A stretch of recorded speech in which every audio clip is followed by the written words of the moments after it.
All right, welcome back to the It's Karmic podcast with me, your host, Vika Bradford. Today I have a really unique guest on here that I feel like everyone's just going to be pumped about this conversation. I'm welcoming Carla Berenice here, Egyptologist, archaeologist, writer, all the good things. Welcome. Hi, Vika. Great to be here. I can't wait for our conversation today. I'm like over the moon. For everyone listening, I was telling Carla before we hopped on how the last week I've just been like gushing to my husband that you're on the podcast and like, oh my God, I get to talk to her about Egypt and archaeology and all these like esoteric things that you talk about. Because there's a part of me, the little archaeologist part of me, that wishes that that had been a bigger topic inside of my schooling when I first went to school for archaeology. I wish there had been more of the esoterics. I wish there had been more acceptance that we don't know anything when it comes to Egypt. And one of the things I did feel like happened inside of school was like it was very black and white. It was very much like those esoteric or magical topics weren't real. So I love your work because it questions a lot of things that I've questioned. Yeah, I felt the same when I studied Egyptology in Basel. It was very linguistic, so I actually wrote an article about this, what this feels like, because you think, okay, it's probably going to be similar to ancient Greek or Latin, what I had to learn for classics, Yeah. but it's very technical. It's very serious in its approach, and I think.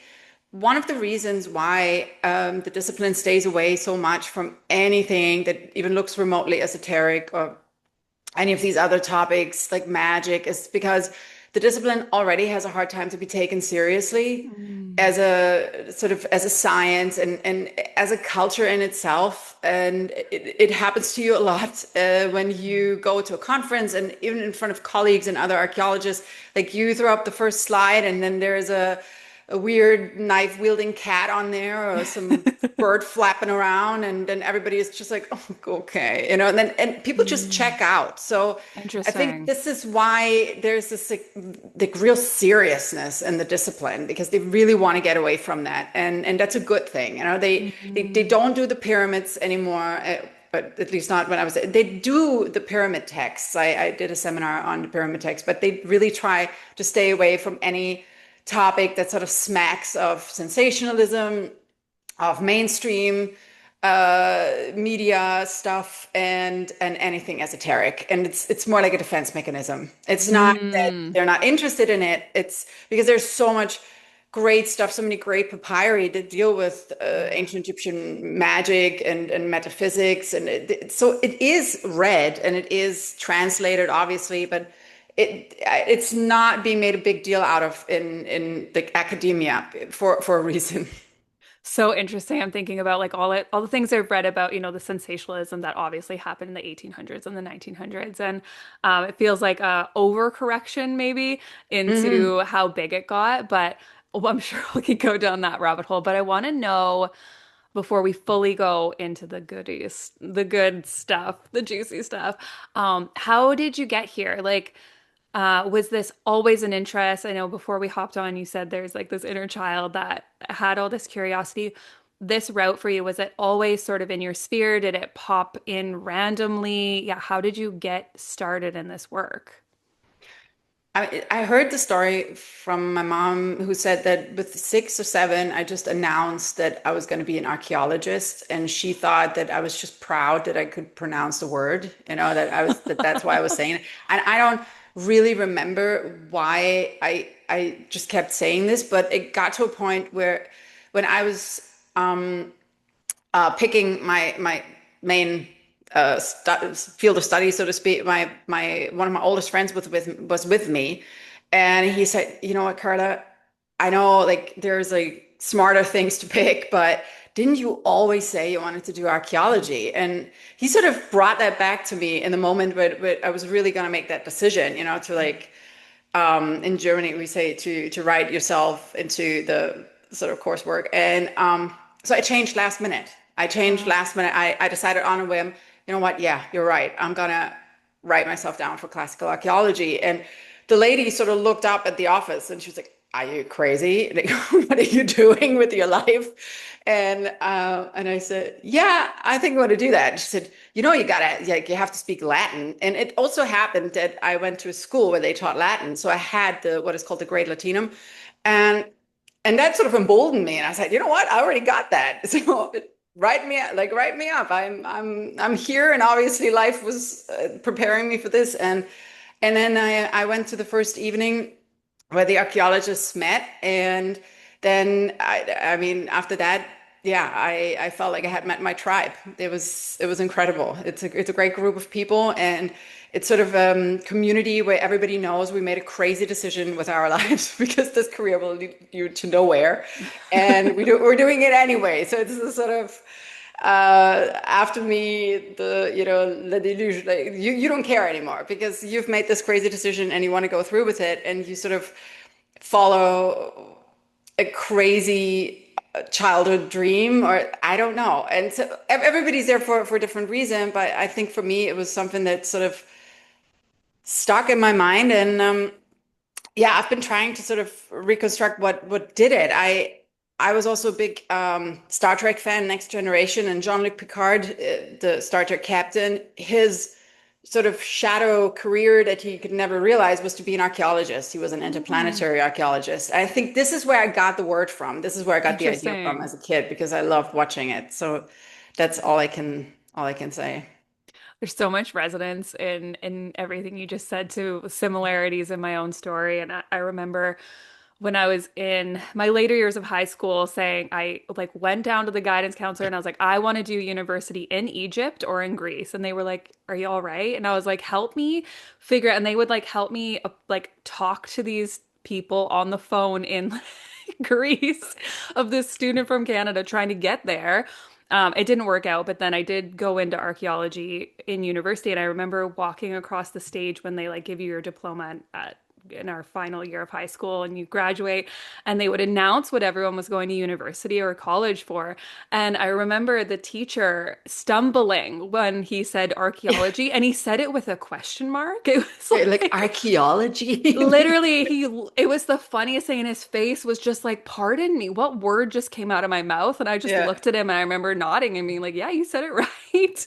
So it's so funny that Yeah.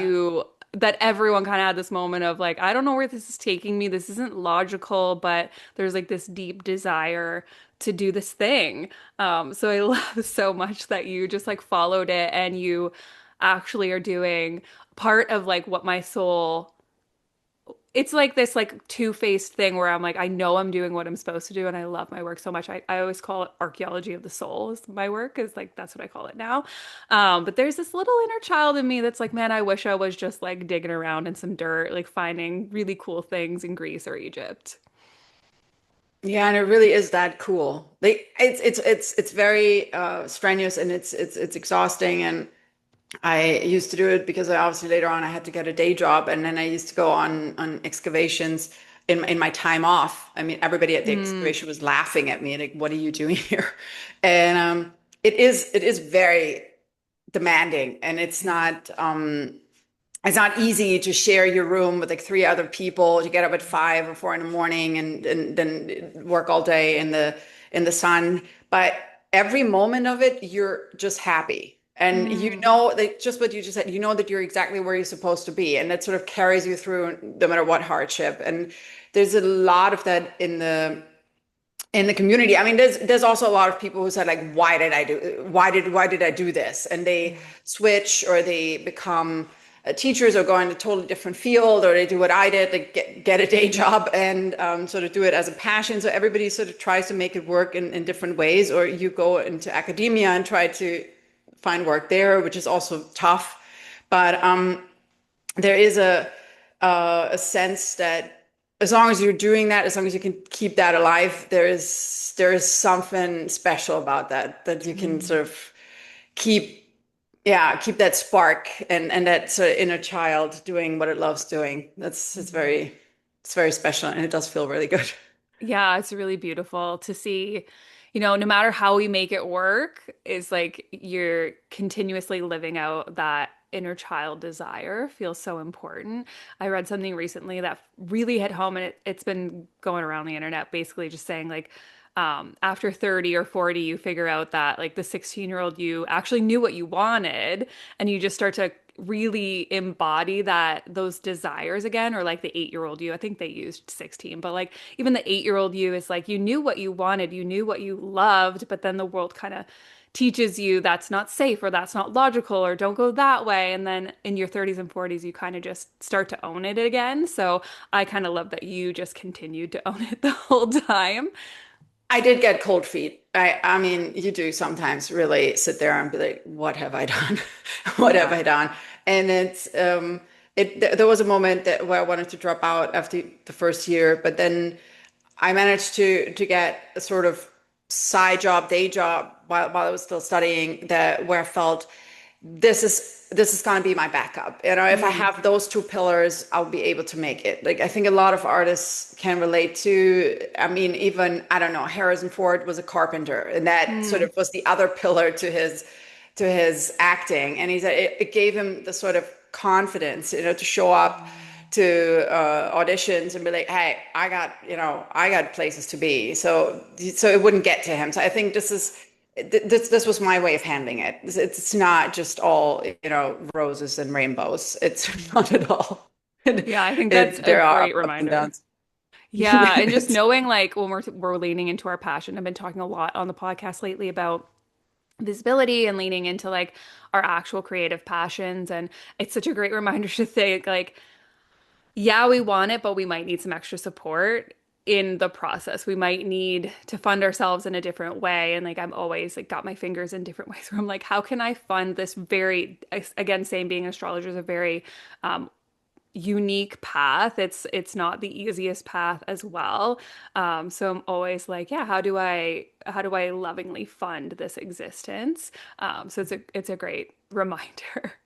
I'm wondering, okay, as we dive into your work, everything I read on Substack, I'm just like enthralled by. There's so many things that have excited me, like even us talking about the sensationalism of what happened with Egypt and especially in the 1800s. That excites me. The Book of the Dead, the texts you've pulled out, other texts like beyond that one that you've pulled out and talked about the cosmos and the beliefs that the Egyptians had around the cosmos, I think is really powerful. So let's open up the Egypt egg and go in to yeah, let's first talk about like this. Let's talk about the sensationalism that happened. I think The specifically what, Egyptomania. Yeah. yeah, I love that topic. There is this little Victorian that lives inside of me, and I swear to God, was there like at mummy parties. I swear she was just doing all this stuff. So let's talk about, tell us about Egypt mania. This was actually a seminar that one of the first I took when I started studying Egyptology was it was called Egyptomania, and it took aim mainly at the Napoleonic Wars and like how Napoleon went into Egypt and for a military campaign, which completely failed, Ooh. and which is interesting because you know Egypt relied on its like geographic unique situation where it was protected by the desert, and that's again what sort of saved Egypt because a lot of soldiers died in that desert because they were not equipped um, to march on these long desert marches, and then yeah, but there was also a big sea battle. But anyway, what Napoleon did is he went in there with an armada of scientists to sort of Mm. conquer Egypt also culturally. So what they did is they drew everything, they collected everything, and they really sort of tried to create a full encyclopedia of ancient Egypt, which is still now, thankfully, it's online, a free resource, and I really recommend for everybody to check it out because what happened is they actually created historical documents in and of themselves because they documented all these monuments before a lot of the modern erosion happened, before a lot of looting happened. So there's like real value to what they did. And then when they came back with that treasure, which was really the only thing Napoleon had to show for himself after a disastrous military campaign, he sort of used that the it's called the Description d'Egypte, this like big tome of these etchings and these uh, discoveries for a PR campaign to make up for the disastrous military Mm. campaign. So he pushed that into the culture deliberately, and what it caused was what we now call an Egyptomania, where people just got crazy for Egypt. And of course, he also brought back the Rosetta Stone, Mm. and that sort of jolted everybody into this big competition to decipher hieroglyphs for the first time after thousands of years, because nobody was actually able to read the script. And the unique the situation here was that you had an inscription in three languages in hieroglyphs, Demotic, and Greek. So all of that was going on, and people were, but specifically crazy about the aesthetics of Egypt. So you've Mm. definitely seen the furniture with the Sphinx heads and all the gold, and everybody felt like, okay, I need to have something like that. And that sort of was the first wave of crazy Egyptomania that swept through France, and then reached, I think, also England in the Victorian age. And it's sort of, I feel it's sort of coincided with a new esotericism that they had there, where they did all of those seances, and Hmm. they did talk a lot about like past lives. And I Hmm. think it sort of was conflated, with this great sort of aesthetic coming out of Egypt. But the problem with it is that it was sort of consuming the culture completely at face value, and it didn't really understand anything about ancient Egypt. So it was just about the monuments and the great pictures and the mummies. And that's the other thing. They started shipping mummies out of Egypt, and then we had the mummy unwrapping parties, and that became a huge craze where they publicly unwrapped mummies. And the second wave, then, when it got really, really bad, was around the 1920s, when they discovered the tomb of Tutankhamun, and Howard Mm. Carter, uh, famously opened that untouched, almost untouched tomb. And then, yeah, so Europe went crazy because now you had gold, and it Mm. went on a big tour, and you had the curse of the Yeah. mummy and the curse of the tomb, and people died. So there's so much good stuff in there, for fiction, for just basically great marketing. So I think it just all came together.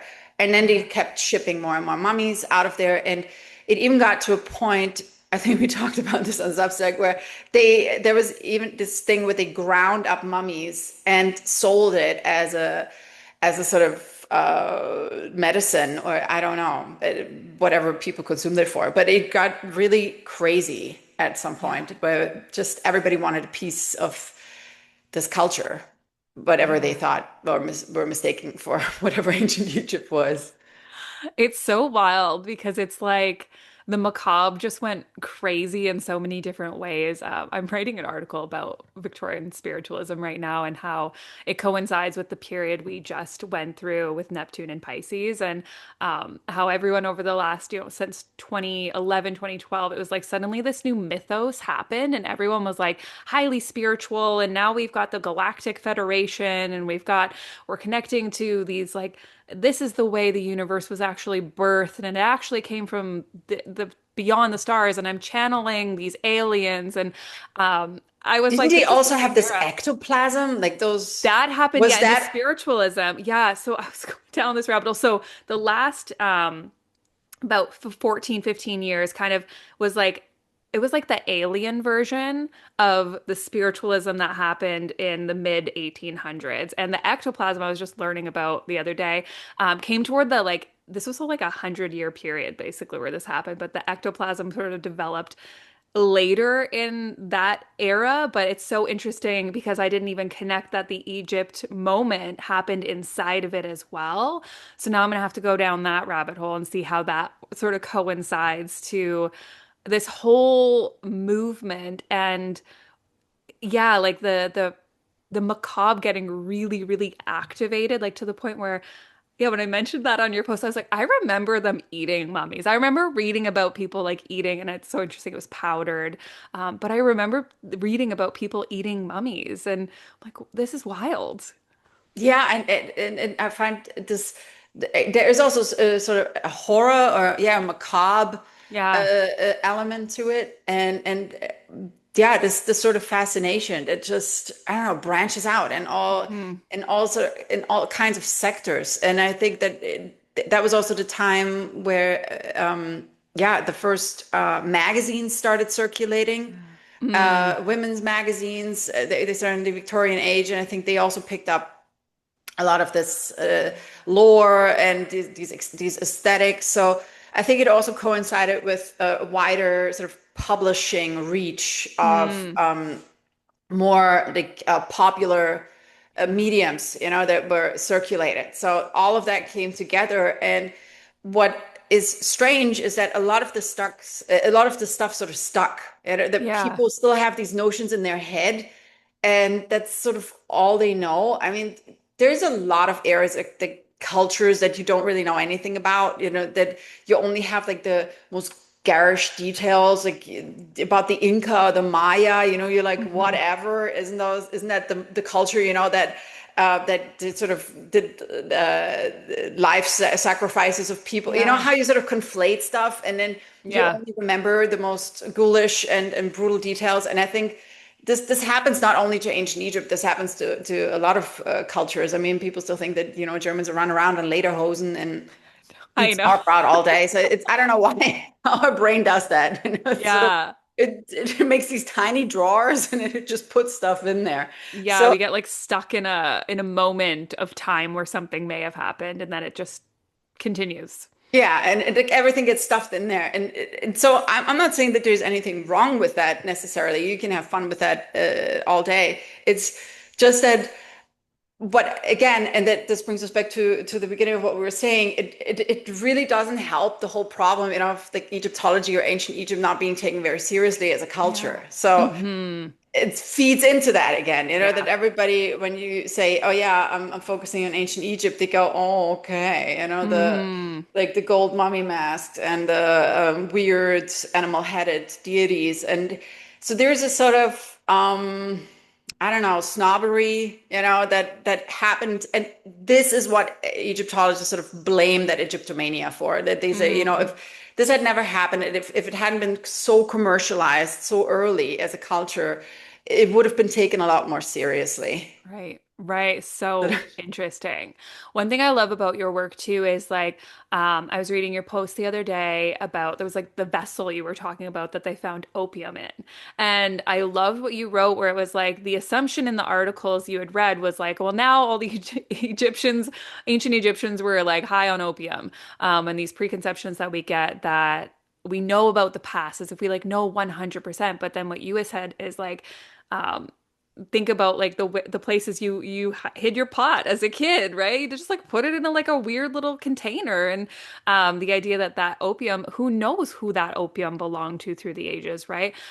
So It had a trilingual inscription on it, and the hieroglyphs weren't even real. So mm, the it clearly shows you that this didn't even belong to an Egyptian, and it was obviously something that was exported as a luxury good or as a little luxury container. I mean, they had great trade relations all the way up to modern Pakistan. So this was not unusual, but yeah, exactly what you're saying. It just sounds so much better when you go back to this crazy image of ancient Egypt where you have Cleopatra hanging around on the couch and getting completely high, and this sort of the sort of notion of a slightly incompetent culture, you know, like that they mm, were like superstitious and yeah, like prone to certain yeah the negatively connotated behavior, and that's what I didn't like about it, because I thought you cannot extrapolate this from like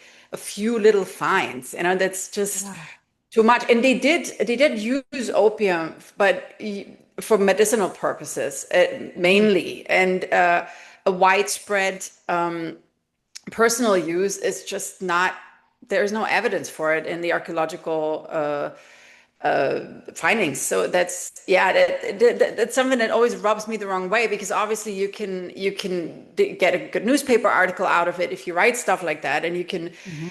sort of tap into that sensationalism that always surrounds ancient Egypt. But what does it really serve? It doesn't really, I don't know, show us anything new or Mhm. fascinating about a culture. It's just, I don't know. It sort of, again, paints an image. But yeah. Yeah, yeah, I fully agree. That's why I really love reading your stuff because it gives me so many different lenses on like what is the truth of the experience of this culture and like you said there, like why should we care if it's just conflated falsities. I want to know like what were they actually doing? What were they living? What were they feeling? Um, you wrote one of my favorite articles on, I'll put it in the show notes for everyone because it was just such a good one. Where you had written, how ancient Egypt changed your thoughts on death. And reading that one really, really expanded just the part of my heart that's like, yes, tell me more, because their thoughts that have been passed on around death and the other side, the underworld, the other side.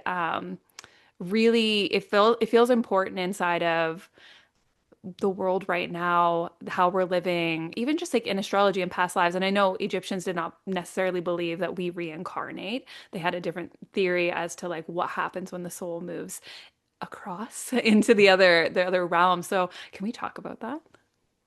Yeah, I loved putting that together, because it was something that had sort of grown over time as a sort of holistic theory, almost, that where I felt like after reading a final article from a famous German Egyptologist who speaks about time and the notion of time and the quality of what life actually is, and to sort of connect it with our concept of time. And he wrote a great article about this, and his name is Jan Assmann, and he is considered one of the greatest Egyptologists in the German-speaking Egyptology, but he was also one that was never afraid to go down the esoteric rabbit hole. And Mm. he even started a research project on Egyptology and the Freemasons, and he would just freely like roam around, and he did not fear any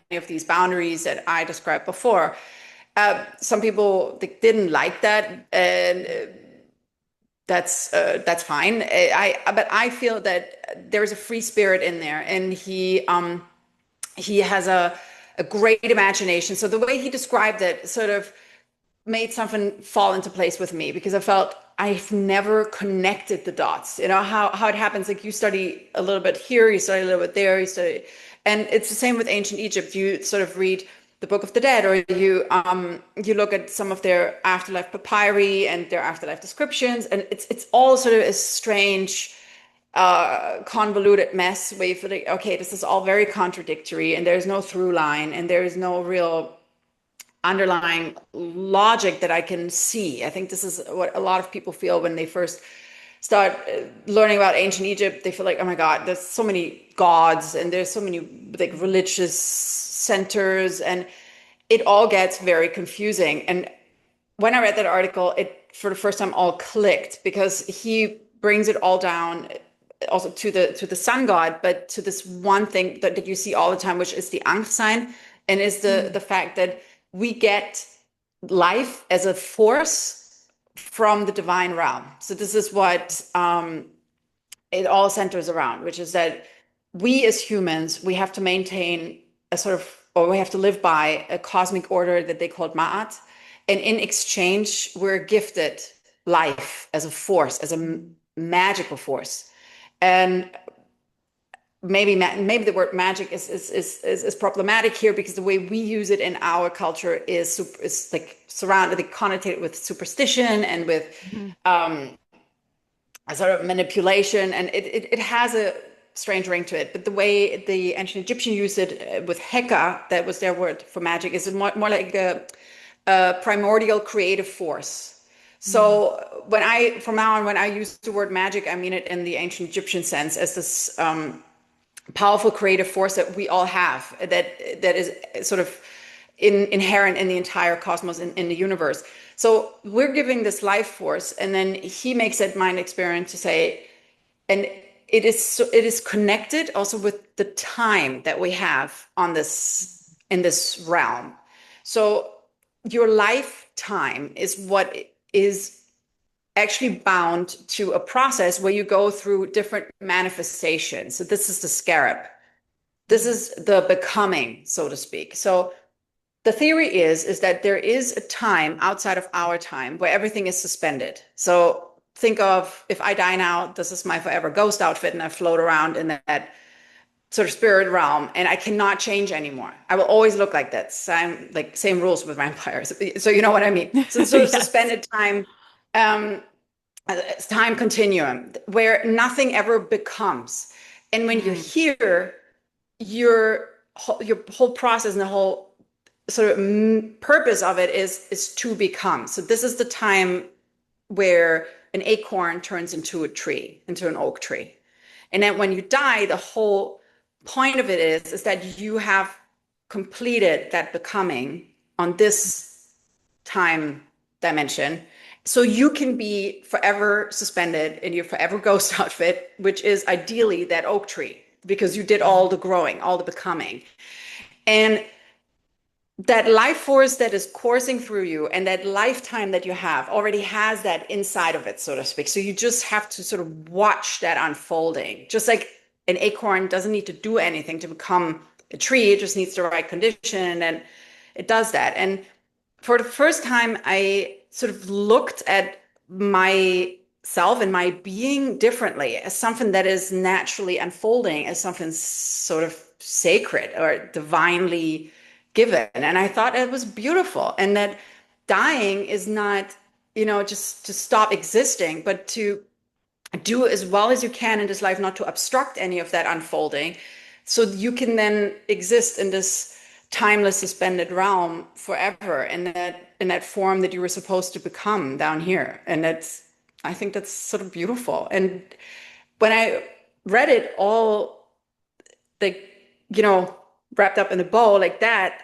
as a core belief, I thought this is something that really everybody should know, because it's this timeless wisdom.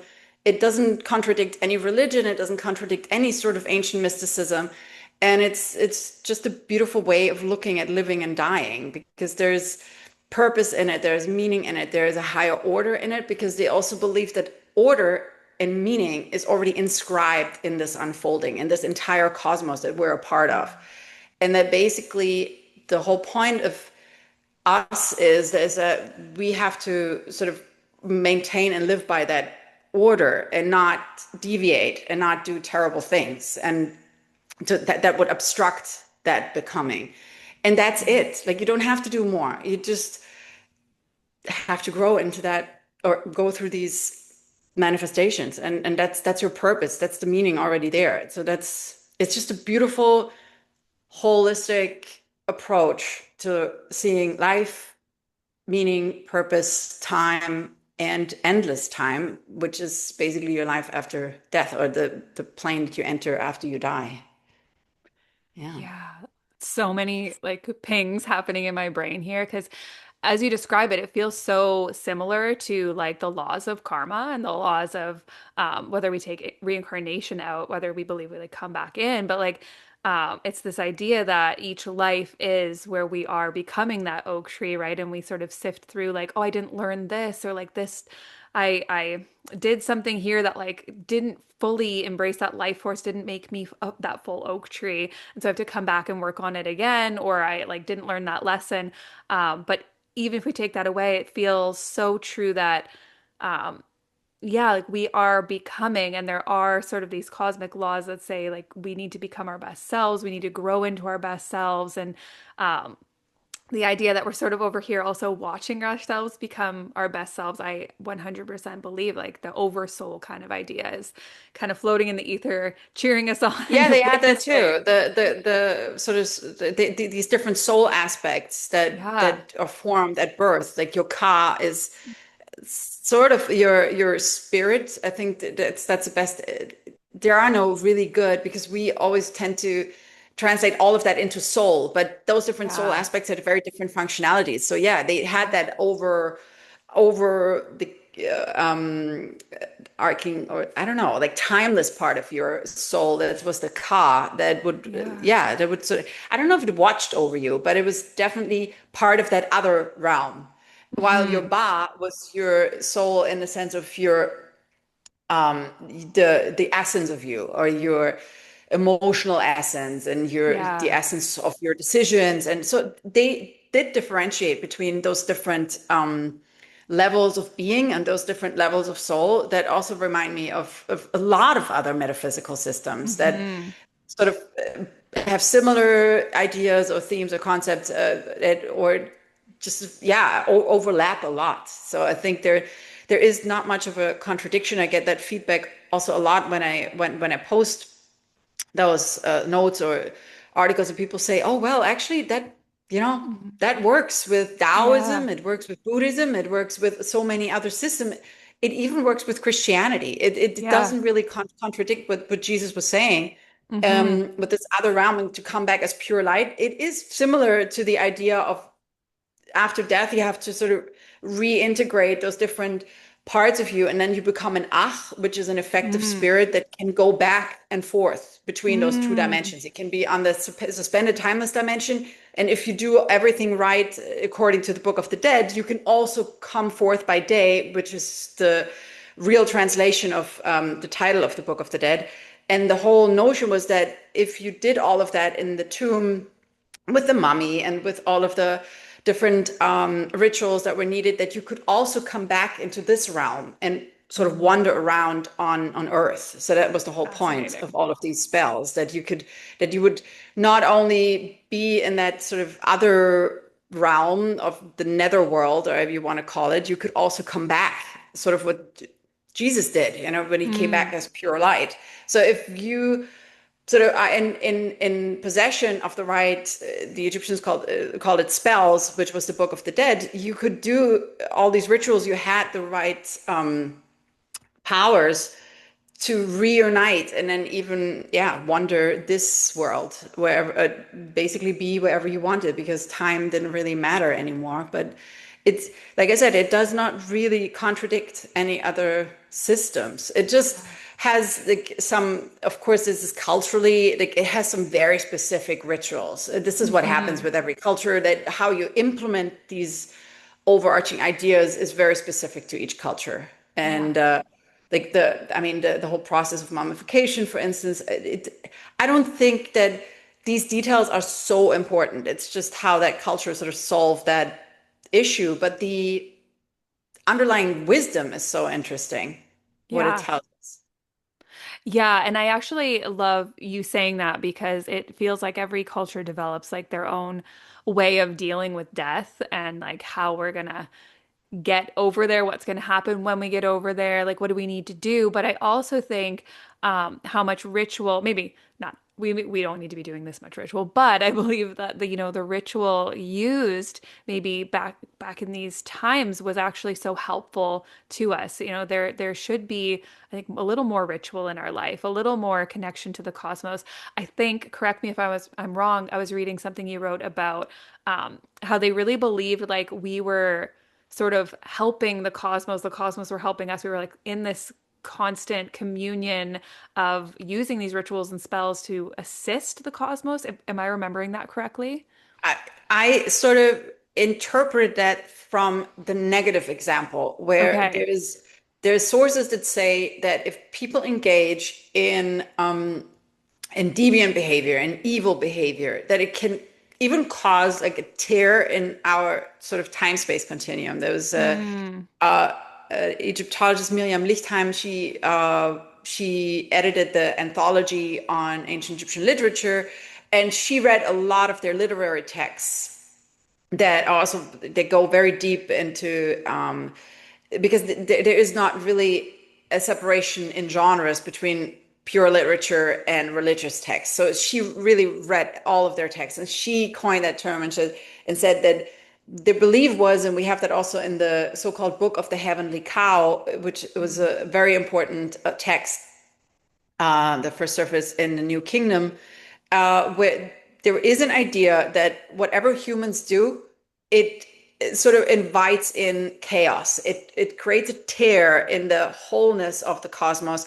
and that's why chaos and evil and demons and sort of everything that's not supposed to be on this plane comes in. Mm. So in the consequence of that is that if you don't engage in that and you live according to a higher order and a higher cosmic law, you do help Mm. maintaining this, and you do help. Like, that's why your existence is important. Your kindness and your existence within these rules of interconnectedness, of where everybody's sort of becoming is part of a greater unfolding. And when you live within that, you do help sort of maintain the fabric. And I think the pharaoh, for instance, was the stand-in, because the pharaoh was responsible for maintaining that cosmic order. And I do believe that he was a stand-in for humanity to fulfill that purpose, that we had a clear instruction that in order to be given life and to have that gift of doing this down here, this sort of becoming that we're allowed to do, we do have to fulfill our purpose in maintaining order and maintaining yeah, that sort of cosmic wholeness. And that also, I find it really, really fascinating idea that I always try to explore deeper the more I read and the more research I do. And I always try to find more explanations for how is that supposed to happen? Like, what are we supposed to do? Because I know from some very secret rituals that they did in the House of Life, which is where the ancient Egyptians did their magic, that they did believe that humans with the right knowledge could really destroy parts of Mm. our time continuum, that they could create such terrible tears in this fabric of the cosmos that chaos would be able to come in that would bring the apocalypse. So that I also find an interesting notion, because they firmly thought that if we do not ritually um, uh, sort of engrave, I don't know the English word, if we don't go through these rituals, for instance, of the sun and the circulation of the sun, that this would cause damage. So the ancient Egyptians also believed that if once their temples were gone and they did not renew this cycle of time and the cycle of the sun, that the apocalypse would come about. So that was also so it's all written like in the negative, what they believed would happen if they stopped doing certain things, where Mm. I extrapolated, well, then the other thing must be true, that we have Yeah. a sort of sacred purpose to fulfill here, and we're not really doing it. So maybe that's why everything is such a chaos.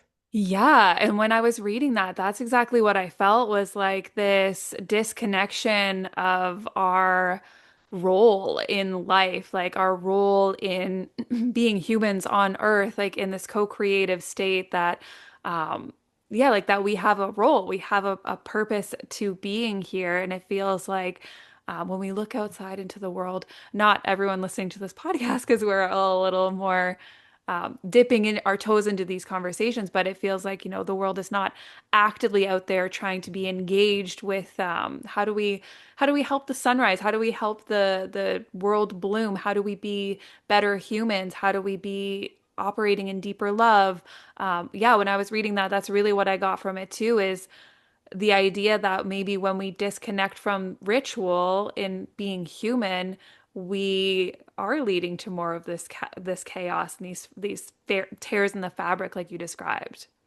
I felt that too when I was looking for something completely different. When I found that, I was actually looking into a papyrus or different papyri that dealt with magic. And when I do my little the really ancient Egyptian magic, not what we call magic now, and I was surprised when I found that in those papyri, this sort of urgency, where they said this cannot come out. Like, there are certain things that we need to be doing here, like in rituals, that really keep the cosmos running, because somehow we as humans have an incredible power to destroy and also to maintain.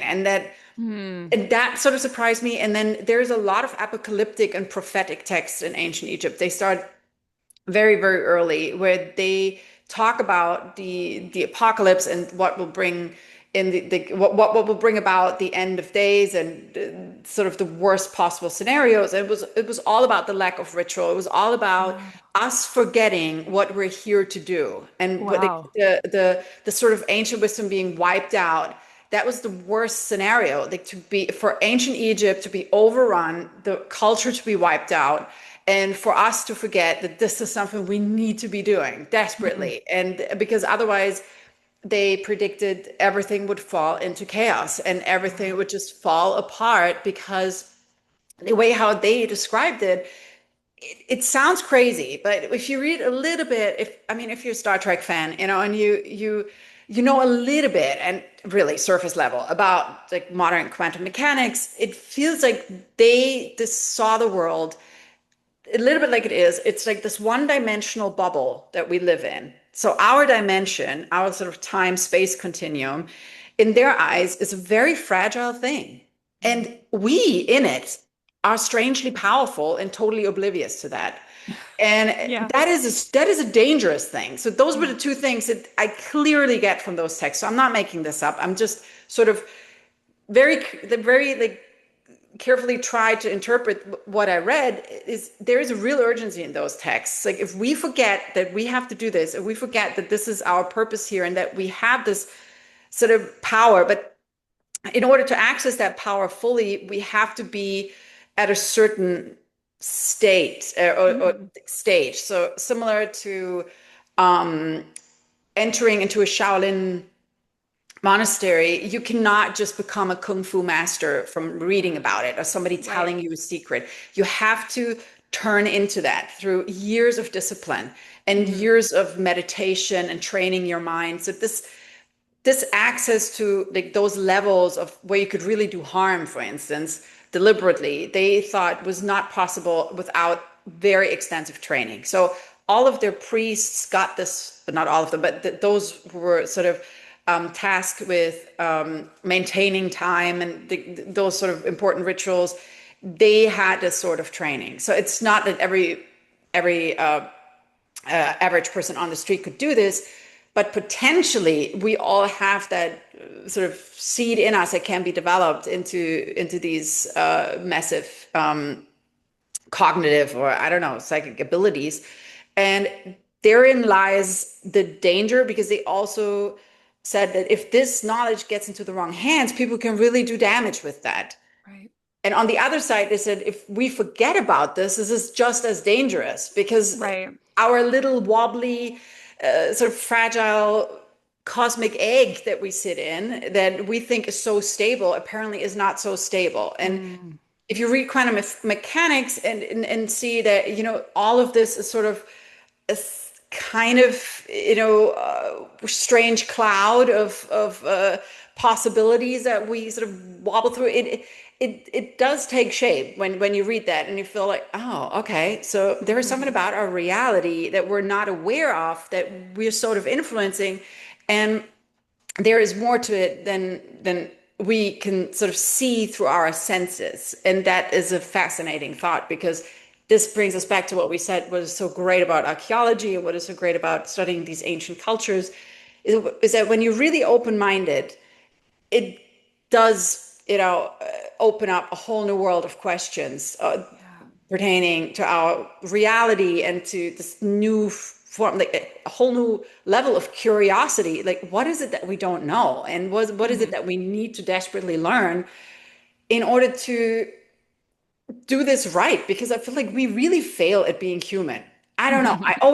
And you asked me before, like, why did you get into this? It was not that as a child I said, oh, I want to be an Egyptologist.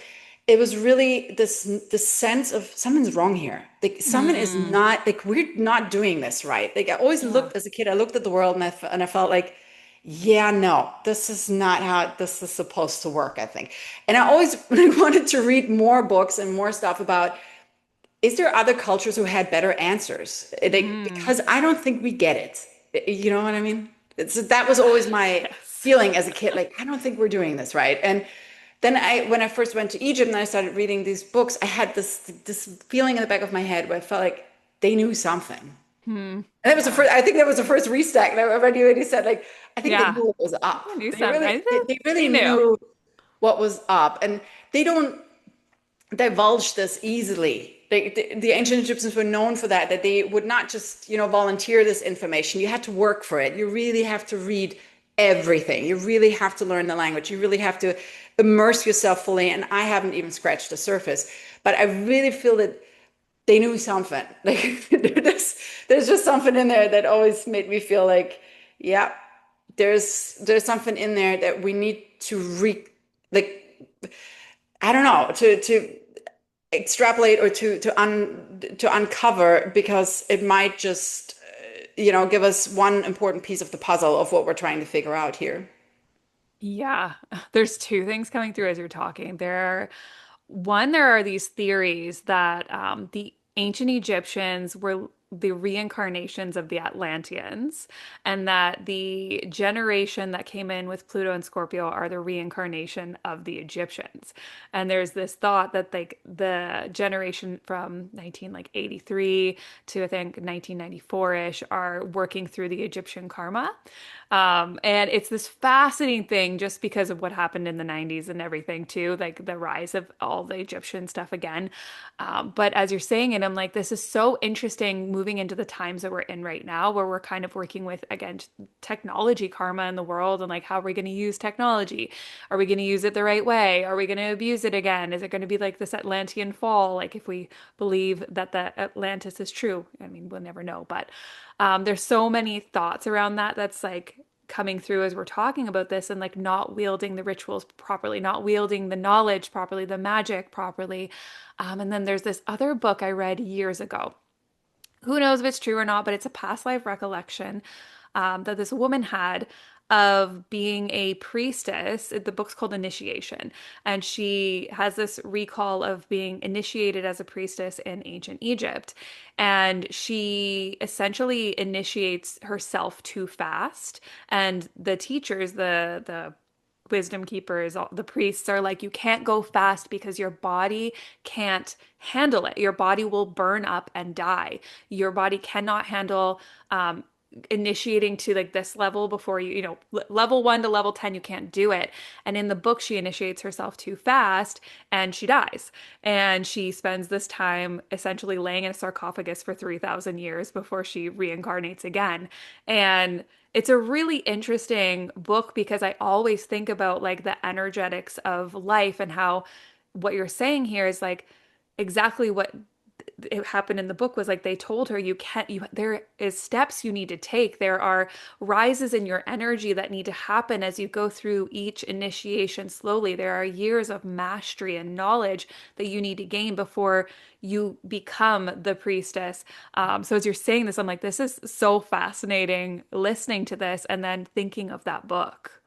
hmm I it is very hard to piece this together because I actually am also writing an article on initiation Mm, in ancient Egypt and I try to just like collect together all reliable sources that we have. Just, to see, okay, yeah. what do we have? What is actually in the ancient sources that we know? And there is surprisingly little that describes the exact process. And again, what happened, and I said that also in one of my live videos once, is that there is a lot of modern sort of uh, esotericism like mixed in all the time. So there is a conflation between initiation rituals of cults and the mystery cults, a Greek mystery cults Yeah. that went into Egypt, and then there is the Freemasons, and they have their own literature on their own initiation. So there is a lot that was sort of that's always piggybagging on top. So it's hard to get Hmm. to the actual sources of this. But everything I could find so far that is a genuine ancient Egyptian source says exactly that. It takes years, and it's crazy how committed you have to be in your diet, in your like your entire life is that. There is no Yeah. other, there's no outside world. There is only ritual, ritual, ritual, and different levels of diet starvation and one example that we have of somebody who was initiated not into the really deep levels, because again, there are different pillars of this, of what you are becoming, what you're able to do in the end. But let's just say the wisdom.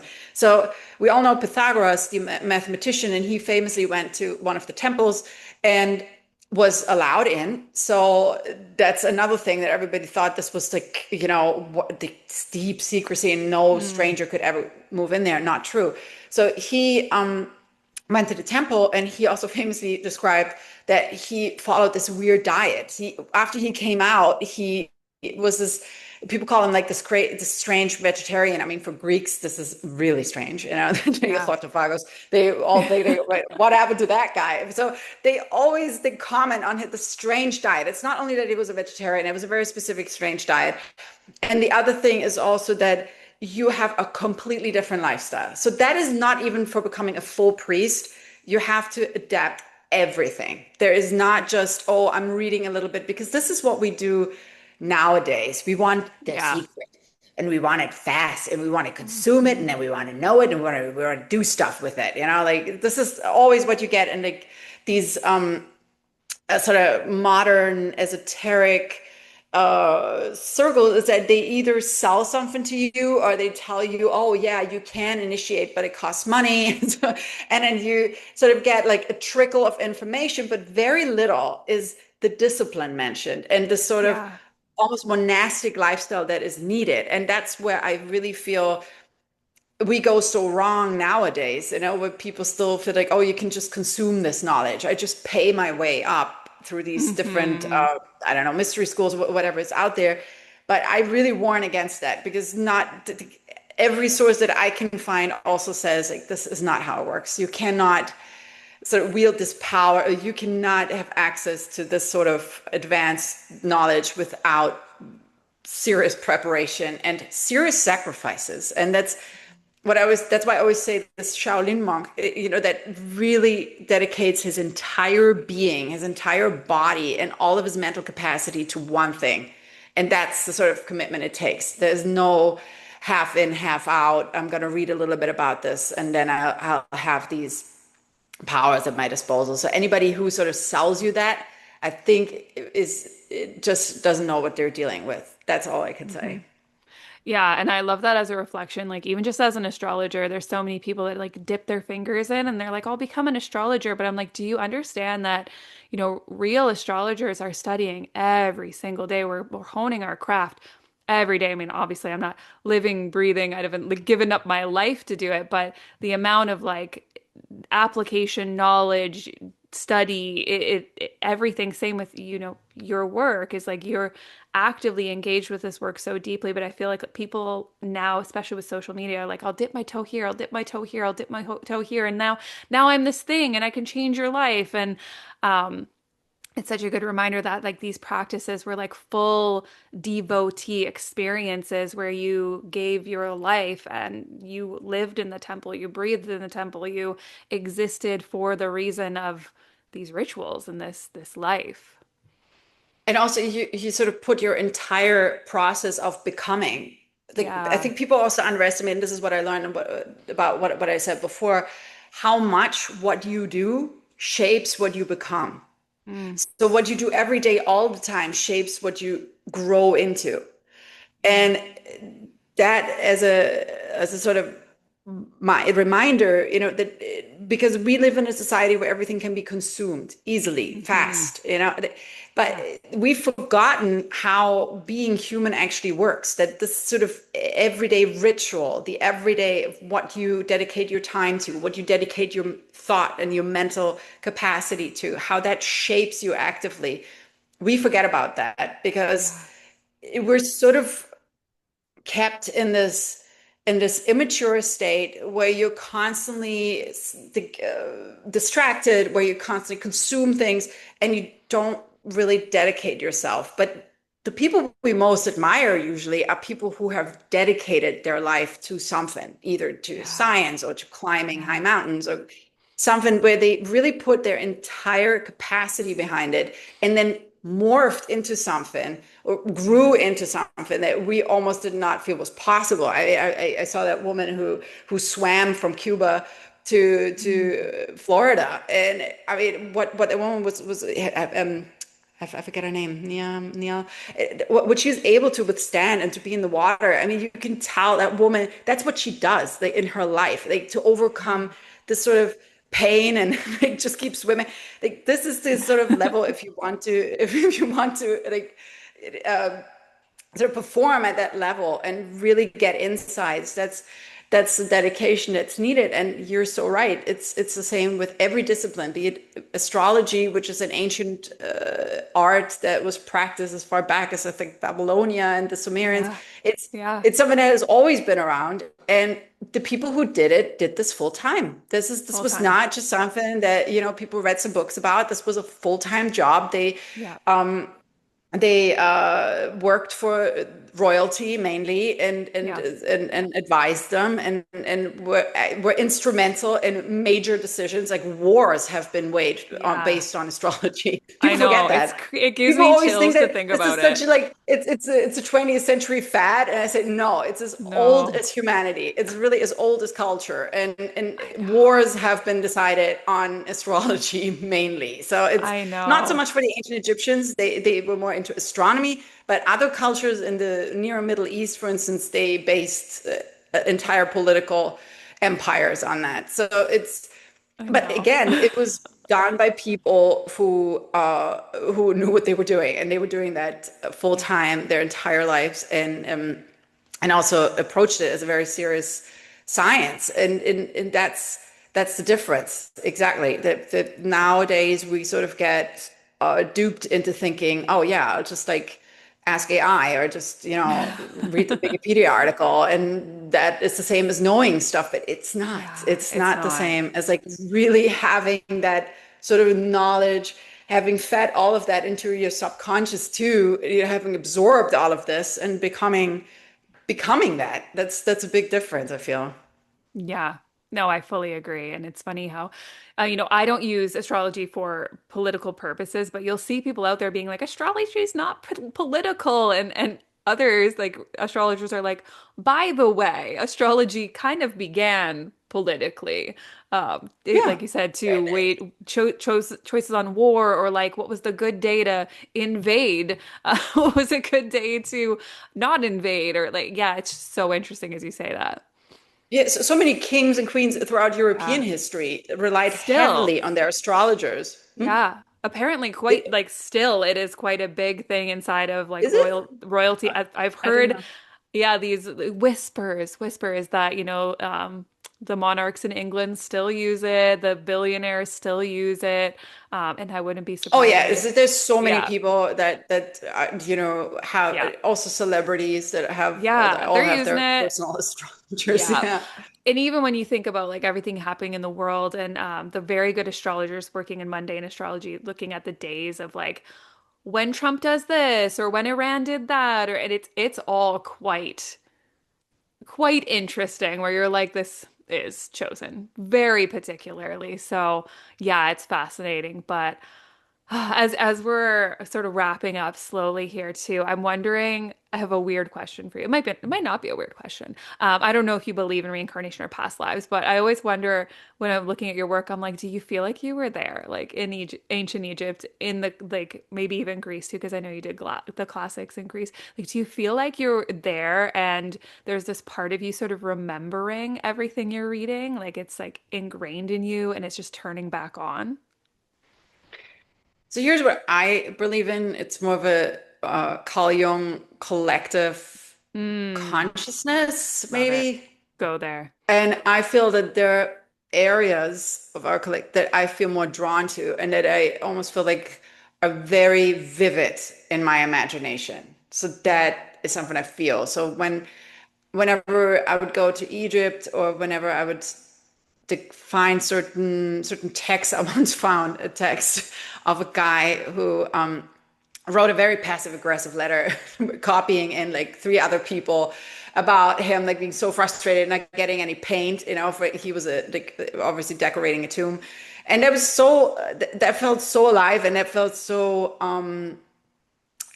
vivid that I do have moments where it feels more vivid than usual, where I feel like, wow, Mm. this is just, I don't know, it just feels like it sort of happened yesterday. So I do believe that there is something that we all share that could be interpreted as a sort of incarnation, because if there is like a sort of collective consciousness level, who is the I am, the I Yeah. as a reincarnated soul, like is there really an I? So sometimes I feel like there's more of a wider net that we can maybe have access to in the Carl Jung sense.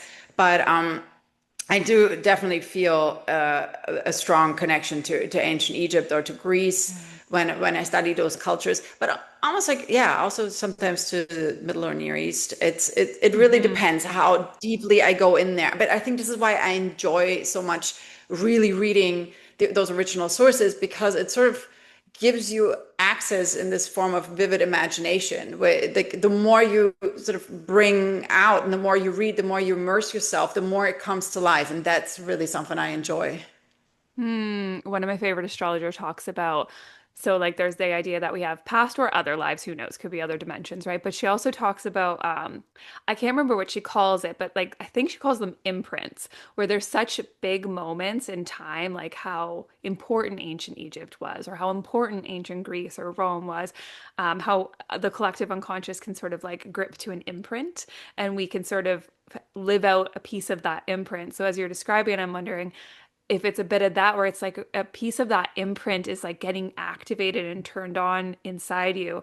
Because I find these things too, like when I first discovered the Palace of Knossos in Crete, like on Crete, that was like, I remember sitting there in university in my classics class, just being like, I was there, I know this place, I've walked these halls, like, oh my God. And still to this day, it's an obsession of mine. And I'm always like, is that a past life or is that an imprint, right? Of like a very powerful moment in history.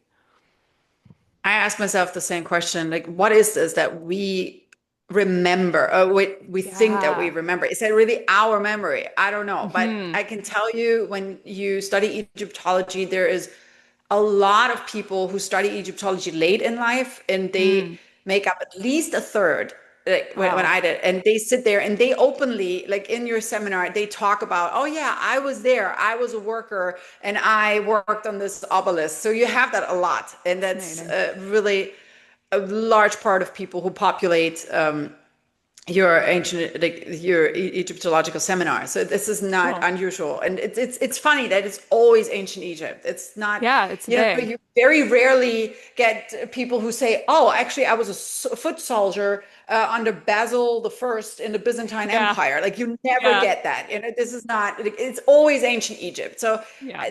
that to me is a little bit suspicious. If Yeah. I would have an easier time believing if somebody says, "Oh, I was like in the Scythian steppe and I was a, I don't know, Yes. living in Yes. this weird tent." I'm like, okay, this is very specific and it's not Yes. popular culture, so I believe you. But it's always like these like big cultures where you feel like, okay, it makes sense that you feel drawn to it and that you Hmm. maybe sort of maybe remember some of those imprints.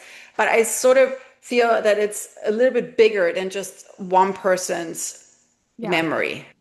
But Yeah, and that's that's just a feeling. exactly why she talks about it as like, how many people have remembered being Cleopatra, or how many people have remembered being this person or that person. And she talks about, yeah, because it's a massive collective imprint that is being actually just like collective unconscious activated within you.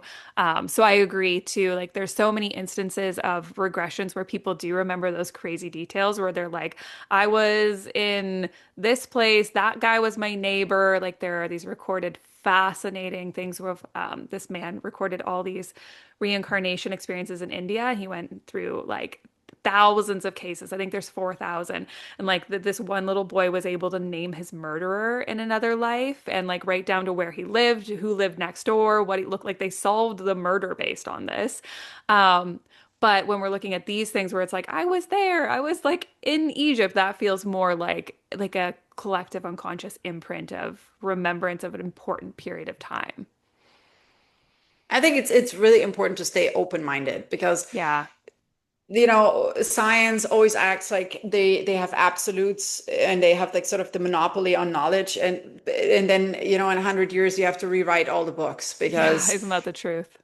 yeah, what do we know? So we don't even know 100% how our consciousness works and like why we are alive. If you actually look up Yeah. why we like where does life come from, we don't really Yeah. know. Like, We we don't sort of know. know the biology behind it, but where that sort of initial force comes from, big Yeah, it's question. all So there's so theory. much we don't know that I feel it's really, really important to keep an open mind and sort of, Yeah. but still stay like the clear and okay, this is my me theorizing, and this is, for instance, Yes. what the sources say, and this is what we can actually, that this is something we know from history, or that this is what we know from personal letters, that you sort of always stay clear and okay, here is just me, this is my feeling, or this is my opinion, or this is an actual ancient source. And as long as you do that, I feel Yeah. like you can really explore different topics and see, okay, what did they think? Did they Hmm. believe in that? Did they the same with ancient Egyptian magic. It's Yeah. if you stay within their cultural framework, I think it's really interesting to explore it as long as you don't project any modern constructs on it, or Yeah. you don't try to like find out a specific thing or a specific outcome, and then you can really explore some really interesting. No, for instance, what you mentioned before about ancient Egypt going back to Atlantis. When I looked at the actual sources that we have to that, the ancient Egyptians did not have any sort of cataclysmic event in their past that they talked about. So they did not Hmm. talk about culture coming before them, but they did say that their civilization went back to something much older than all other civilizations. But they don't make it clear how that cultural Hmm. transfer happens and how this sort of works. So the whole how are you older than all of us others? They don't Yeah. explain that because the only sources we have are mainly Greek. And then we have in the pyramid texts, we have some sort of small bits and pieces that relate to that, but there is no like consistent text that would explain, yes, this is where we came from. This is what Hmm. we sort of, where we feel our culture goes back to, other than the religious cosmology that traces the culture back to Thoth and to these like specific gods and Osiris. Yeah. But everything else is really like the Greeks going in there and asking those questions specifically, because don't forget, like Atlantis and that whole notion of Atlantis comes from Plato Yeah. and from the Greeks, and they were the ones who actually wanted to know, and they said, hey, so how about it? So they Yeah. only got like pretty sort of open answers, but there was something where they said, yeah, I even wrote a note about it, that they went back even like to a time before time, but that's as much Hmm. as we get. It's So all interesting. very mythic. It's all very unclear. So it's not like, yes, there was a civilization before us and they lived over here, and we are sort of uh the follower. Now, how do you say it? The descendants of that civilization. There's Yeah. nothing like that. But sort of alluding to something that came before them and that was older than all other civilizations, we have that. But that's why I say, like, there's nothing wrong in asking these questions. So that the Greeks, they would go Hmm. in there shamelessly and said, like, Yeah. almost holding up the microphone, said, "So how is it? Like, where are the secrets? Like, where's the sacred crocodiles and where's all the craziness?" So they would just go. I mean, the ancient Egyptians hated that about the Greeks. They called it their periergia, their no nosiness. They did not like that. They said, they just come in here and they ask us these questions, and sometimes they give them deliberately stupid answers. And Oh my then gosh. you have that in the Greek, like historical records, where they said, "Oh, they told me this story, about this and that, like this palace intrigue or this crazies," and you can tell they just fed them stupid stories Wow. because they were obviously fed up with with all of those questions. So you always have to take it with a grain of salt. But there's absolutely nothing wrong in asking those questions and just go in there and Yeah. see, like, okay, what can Yeah. we actually find? you start Yeah, digging. like curious. I love that so much. And the little anecdote about the Greeks there, that's hilarious. I've never heard that before. They just came in there so nosy. Oh, that's amazing. Oh, okay. This was so fascinating and so like, oh, just so soul soothing. I feel like so many people are going to enjoy it. Like, even just the interwoven eh, theology that has been carried through time after time after time. One of my teachers, or one of my favorite teachers says, if you know something's true when it keeps being repeated through different cultures, different texts, different, and there's no connection really happening between them. And yet, the same repeated pattern is like, be a good person, take care of like, morality, live in ritual, live in love, and like we can support the universe. It just feels like the same thing coming through again and again to say, like, this is how we be human. Um, how can people connect with you? Where can they connect with you? Yeah, what's your Substack tag? I'll put it all in the show notes, but for anyone listening, um, yeah, where can they start being as obsessed as I am with your work? Yeah, the Substack is really where my work lives right now, and I also do lives every week, usually Fridays or Saturdays. And I did start a YouTube channel where I sort of right now only upload clips of my lives, but I want to do a little bit more on there. But right now it's really the Substack, and the handle is Carla Berenice, and the Substack is called Pyramids and Hieroglyphs. That's a publication. And yeah, it's a great community there too. Like everybody's always commenting and like writing stuff from their perspective because they come from all different areas. And I also started doing these live videos with other Substackers. So yeah, maybe we can do a live video there too. Oh, And yeah. just sort of enjoy that community that we have over there, which is a lot of fun because everybody sort of brings their own expertise to the table, and then really fascinating things happen if we all like sort of share. Yeah. This is what I know, and this is how I see it, and I think that's the greatest thing that we could do is to share in those ideas, and then maybe come to the conclusion that what you just said, it's not so different after all. Yeah. It's not so complicated. It's actually pretty straightforward and pretty simple, and it creates a nice feeling. What I told you before, what you could find also in the archaeological community when people just feel like, hey, we're here, we're doing this for the joy of it, and we're doing it, to share the things that interest us the most, and yeah, sort of light us up the most. And yeah, that's I think it's a great thing. So I would Yeah. encourage everybody to start their own Substack and start I writing about what they feel know. passionate about, right?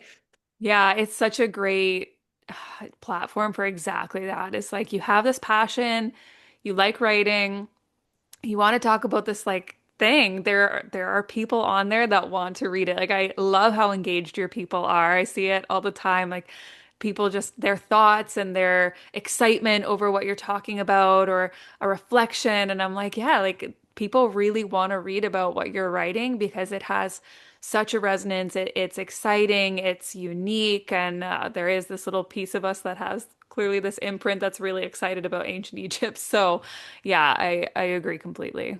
And also to just have fun with it, Yeah, to just yeah fool around with it and see what where it leads us, and then yeah just discover it together and not be too serious or academic about it all the time, because hmm we got enough of all of that, that sort of ego and that seriousness in our yeah, daily lives everywhere. And yeah, it's sort of relaxing when you have a space where you can sort of leave your daily grown-up self outside and just yeah talk about your passion or talk about something that brings you joy or excitement. And I feel like that is really something that is still happening in some corners of Substack. I mean, there are other corners where it gets pretty yeah, a lot. But I'm glad that we carved out some little corner, because there's other writers or creators that also like have some really fun and yeah cool going. And that's why I think more people should come and join and just not do agree. it like social media, because social media has No. become such a drag I for so know many it's so people. performative and like it feels like Substack just doesn't have that. Like when you post, I feel the fun in your posts. I feel the like the inner child just being like, I found this really cool thing and I interpreted it and this is what I found and this is fascinating. Like you were talking about the cat with the knife. Like was it the cat cutting someone's throat or was the cat It's a getting cat who was based, it was a, he had the that's knife? spell 17 of the Book of the Dead. And there is a cat who's called Meow.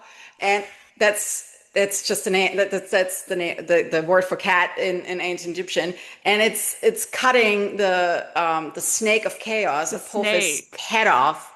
And it's just such a cool picture. It's deep cosmology behind it, of course, because the Yeah. cat is a symbol and the snake of chaos is a symbol.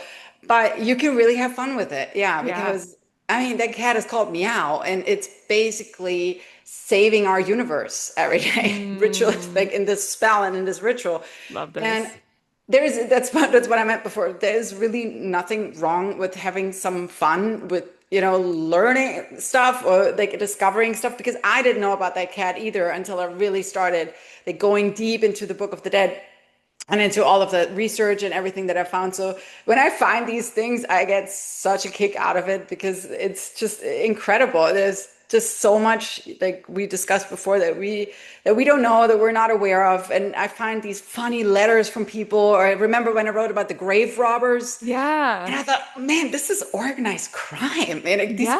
people had like tentacles everywhere. And then you read more of those papyri, and there's, I think, hundreds of them. And it goes deeper and deeper. It's a whole conspiracy, and they bribed everybody. And it's just fascinating. And to find this stuff and to realize, wow, there's really nobody out there that, puts this out there because that's what I wrote in my last post. It's always about the trinkets. It's always about the Yeah. gold and the pyramids and what we talked about in the beginning, the Egyptomania, like the mummies, and it's always the same stuff. And I feel like we're missing out because there's so much cool literature and personal correspondence and the archaeological finds like about the birthstone, and like how did they ritualize birth, for instance, and labor. It's fascinating, and it's all stuff that was, for instance, just found by the Penn University. And all these archaeological finds are just ignored because there's not a big death mask in gold that, Hmm. can be put out in a big press release. So that's, I feel, the sort of niche where I'm in, where I just rummage around with my curiosity and my childlike fun brain that sort of finds this stuff and feel like, hey, maybe, those people on the internet might like that. So Yeah, that's we my do. We do. approach to We love it. it. Oh my gosh. Thank you for coming on and sharing all of this with us. And anyone listening, if you guys want to share comments, thoughts on Spotify, you definitely can share your comments and ask us any questions. Other than that, like feel free to send me a DM if anything comes through, because we'd love to hear what you discovered today. And Carla, thank you so much for this. This was so much fun. It was. I It loved it. was. Thank you, Yeah. Mika. This was great. And yeah, I will link everything in the show notes for everyone so you guys can find her easily. And we will be in touch soon.